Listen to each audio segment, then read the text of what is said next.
Hello, good day, नमस्ते, सत श्री अकाल। मैं captain Om Prakash, motivational speaker and life transformer coach.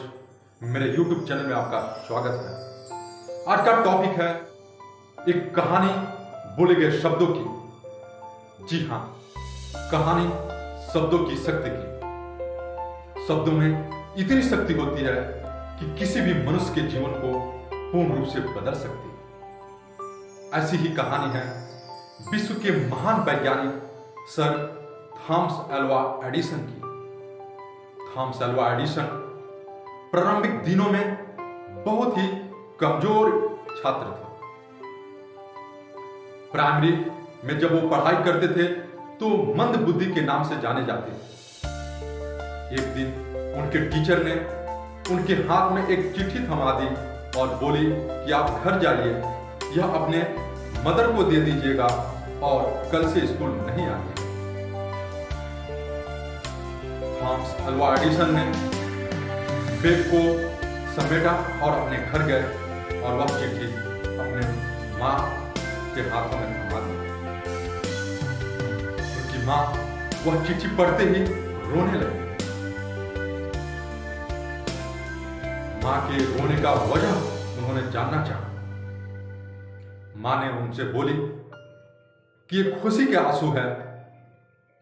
आपके टीचर ये बता रहे हैं कि आपका लड़का पढ़ने में बहुत तीक्ष्ण है, होनहार है। आप घर पे ही अपने सुपरविजन में उन्हें बहुत अच्छी से शिक्षा दे सकती है, बहुत बेहतर पढ़ा सकती हैं। उन्हें स्कूल आने की जरूरत नहीं है। एडिसन ने इस तरह के बातों को सुनकर, इस तरह के शब्दों को सुनकर बहुत प्रसन्न हुए और खुशी से झूमने लगे। इस तरह के सकारात्मक और शक्तिशाली शब्द उनकी जीवनी शक्ति को बढ़ा दिया और जीवन में नई प्रेरणा दिया। उन्होंने मां के सुपरविजन में बहुत मेहनत से पढ़ने लगे। 10 साल की उम्र में उन्होंने प्रयोगशाला बनाया और उन्होंने भौतिकी के बहुत सारे यंत्र की खोज की और बहुत सारे यंत्र बनाए। ये वही साइंटिस्ट हैं जिन्होंने इलेक्ट्रिक बल्ब का खोज किया।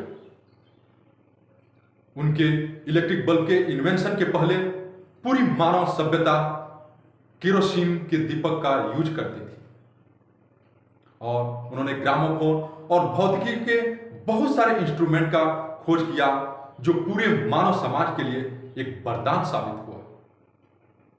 आज इलेक्ट्रिक बल्ब के कारण शहरों में दिन और रात में कुछ ज्यादा अंतर नहीं दिखते हैं।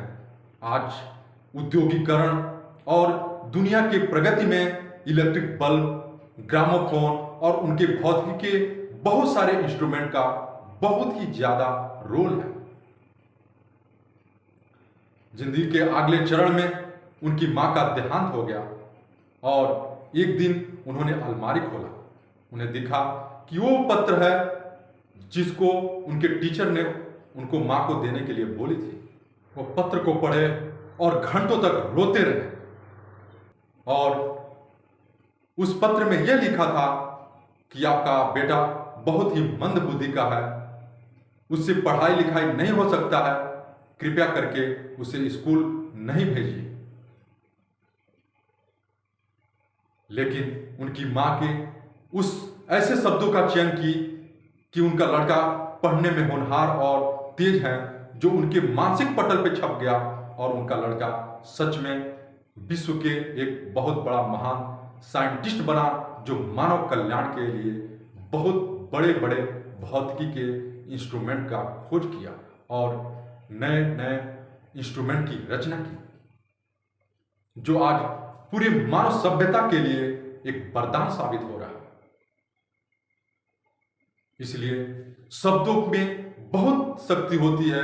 अगर सही सकारात्मक शब्दों का यूज किया जाए तो मनुष्य के जीवन का कायाकल्प हो सकता है। आजकल प्रायः देखा जाता है कि घर में पेरेंट्स अपने बच्चों को हमेशा मंद बुद्धि, पढ़ने में कमजोर, आवारा और नकारात्मक बहुत सारे शब्दों से संबोधित करते हैं। इस तरह के बार बार शब्दों के संबोधन से बच्चों के मानसिक पटल पे ऐसा छाप छप जाता है। जैसे आप किसी बच्चे को बार बार मंदबुद्धि कहते हैं, बार बार यही शब्द रिपीट करते हैं, तो वह खुद को सुनता है और ऐसा आत्मसुझाव बना लेता है कि वह सच में मंदबुद्धि। यह आत्मसुझाव उसके अवचेतन मन पर छप जाता है और अवचेतन